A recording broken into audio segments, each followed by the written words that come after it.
En tout cas, la liste des prétendants à l'Elysée s'allonge. 18 candidats au total, déjà déclarés ou supposés. On va les voir dans l'ordre alphabétique. Jean-Michel Bailey pour les radicaux, François Bayrou, Olivier Besancenot pour la LCR, Christine Boutin, Jean-Pierre Chevènement donc depuis aujourd'hui, Jacques Chirac. Là encore, ce n'est pas encore officiel. Dieudonné, Robert Rue, Lionel Jospin, Arlette Laguillet, Brice Lalonde, Corinne Lepage, Jean-Marie Le Pen, Alain Lipietz, Alain Madelin, Bruno Maigret, Charles Pasqua, Antoine Wechter.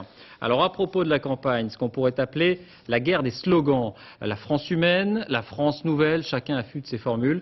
Mais il y a contestation sur les droits d'auteur. Enquête Laurent Hakim.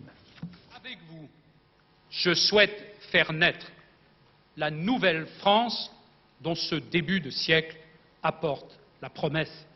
Nouvelle France ou France nouvelle, le concept, lui, n'a rien de nouveau. Il y a quelques jours, dans la bouche de Lionel Jospin, il y a quelques mois, sous la plume d'Alain Madelin. Le président de Démocratie libérale l'a déjà utilisé au lancement de sa campagne, le 2 avril dernier. Il en revendique la paternité. Objection au Parti socialiste où l'on s'est livré à un petit exercice de découpage. Un article du 31 décembre 2000 fait vieillir la formule d'au moins 3 mois.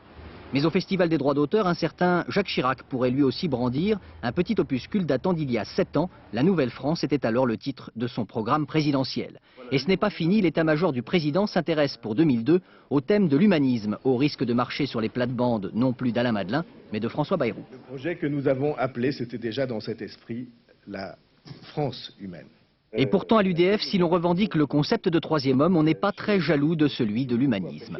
Nous, ça ne nous gêne pas. Nous n'avons pas déposé de brevet. Que Jacques Chirac vienne sur le terrain de l'humanisme, ma foi, le plus nous serons nombreux à défendre ces convictions-là, que ce soit de l'humanisme chrétien ou l'humanisme laïque, le mieux ce sera pour la société française. Aux dernières municipales, le RPR parisien s'était vu confisquer le changement d'air dans la capitale. Les socialistes avaient coiffé les gaullistes sur le poteau en sortant quelques jours plus tôt des affiches de campagne au slogan jumeaux.